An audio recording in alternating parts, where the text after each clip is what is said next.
পুরনো গ্যালারি ঘাঁটতে ঘাঁটতে হঠাৎই চোখে পড়ল ১.৫ বছর আগের এই ভিডিওটা। দিনটা ছিল ঝুম বৃষ্টির। সারাদিন অফিসের ব্যস্ততা আর ফাইলের চাপ শেষে যখন ক্লান্ত শরীরে বাসায় ফিরছিলাম, ঠিক তখনই মাথায় একটা অদ্ভুত খেয়াল চাপল। ভাবলাম, এমন একটা মেঘলা বিকেলে চার দেয়ালের ঘরে না ফিরে প্রকৃতির কাছাকাছি কোথাও হারিয়ে গেলে কেমন হয়। যেহেতু ক্যামেরা বন্দি করার একটা চিরন্তন ঝোঁক আমার আছেই, তাই পকেট থেকে ফোনটা বের করতে দেরি করলাম না। আজ আপনারা স্ক্রিনে যা দেখছেন তা মূলত সেই ১.৫ বছর আগের এক বৃষ্টির সন্ধ্যার টুকরো স্মৃতি। সিদ্ধান্ত অনুযায়ী চলে এলাম বাংলাদেশ কৃষি বিশ্ববিদ্যালয়ে।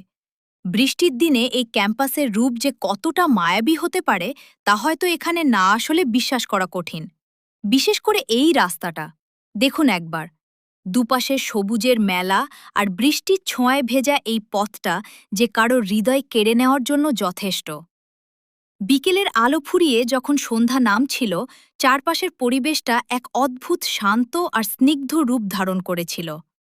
কোলাহলমুক্ত এই পরিবেশে নিজের সাথে কিছুটা একান্ত সময় কাটানো সত্যিই এক অন্যরকম মানসিক শান্তি দেয়। বাতাসে তখনও বৃষ্টির সোদা গন্ধ, আর গাছের পাতা থেকে টুপ টুপ করে ঝরে পড়ছে বৃষ্টির শেষ ফোঁটাগুলো।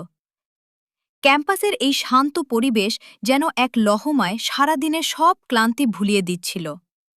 গোধূলির আলো মুছে গিয়ে যখন চারপাশটা আরও একটু আবছা হয়ে আসলো, তখন ভাবলাম শরীরটাকে একটু চাঙ্গা করা যাক। হাঁটতে হাঁটতে সন্ধ্যার দিকে চলে এলাম বিশ্ববিদ্যালয়ের ভীষণ পরিচিত এক জায়গায়, জব্বারের মোড়ে। বৃষ্টি ভেজা সন্ধ্যায় এক কাপ গরম চা না হলে কি আর চলে? তাই বসে গেলাম মালাই চায়ের কাপ হাতে। চারপাশে তখন চায়ের ধোঁয়ের ধোঁয়া, মালাইয়ের সুবাস আর পরিচিত অপরিচিত একঝাঁক মানুষের মৃদু গুঞ্জন। বৃষ্টি ভেজা এই সন্ধ্যায় গরম চায়ের কাপে প্রথম চুমুক দেওয়ার অনুভূতিটাই অন্যরকম। ঠিক যেন এক চিলতে ওমে পুরো শরীর আর মন চাঙ্গা হয়ে উঠছিল। চারপাশের এই কোলাহল আর চায়ের আড্ডার আমেজটা উপভোগ করতে করতে আমি যখন নিজের মনেই মগ্ন, তখন ভাবছিলাম নাগরিক জীবনের এই চেনা ছকের বাইরে এমন একটা বিকেল আর সন্ধ্যা খুঁজে পাওয়া সত্যি কতটা ভাগ্যের। চায়ের কাপ থেকে উঠে আসা ধোঁয়া যেন ক্যাম্পাসের কুয়াশাটে সন্ধ্যার সাথে একাকার হয়ে যাচ্ছিল। এক এক চুমুকে যেমন চা ফুরিয়ে আসছিল, ঠিক তেমনি মন থেকে মুছে যাচ্ছিল সপ্তাহের সব জমে থাকা ক্লান্তি। চারপাশে অপরিচিত মানুষের হাসি মুখ, চায়ের দোকানের টুংটাং শব্দ আর বৃষ্টির পরের এই স্নিগ্ধতা, সব মিলিয়ে এই জব্বারের মোড় যেন এক টুকরো উৎসবের কেন্দ্রবিন্দু হয়ে উঠেছিল। একা একাই যে এতটা সুন্দর সময় কাটানো যায় তা হয়তো এই বৃষ্টির দিনে এখানে না আসলে জানাই হতো না।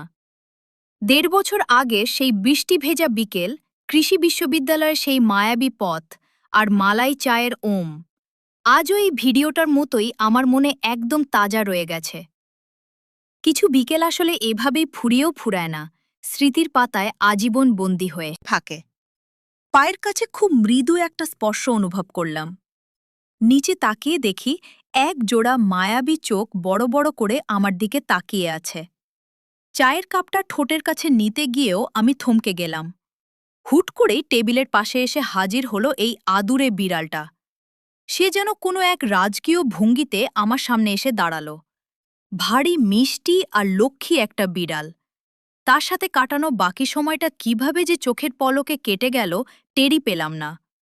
মজার ব্যাপার হলো, তার আচরণ আর চোখের চাহনি দেখে মনেই হচ্ছিল না যে আমরা প্রথমবার দেখা করছি।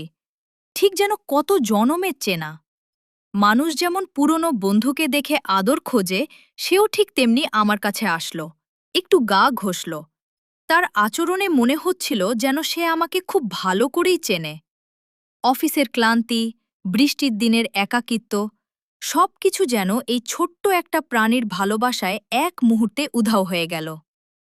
১.৫ বছর আগে সেই বৃষ্টি ভেজা বিকেল, কৃষি বিশ্ববিদ্যালয়ের সেই মায়াবী পথ আর এই আদুরে বিড়ালের স্মৃতিটা আজও আমার মনে ঠিক এই ভিডিওটার মতোই তাজা রয়ে গেছে। কিছু বিকেল আসলে এভাবেই ফুরিয়েও ফুরায় না, স্মৃতির পাতায় আজীবন বন্দী হয়ে থাকে। আজ তবে এখানেই বিদায় নিচ্ছি। দেখা হবে অন্য কোনো দিন, অন্য কোনো স্মৃতির পাতায়।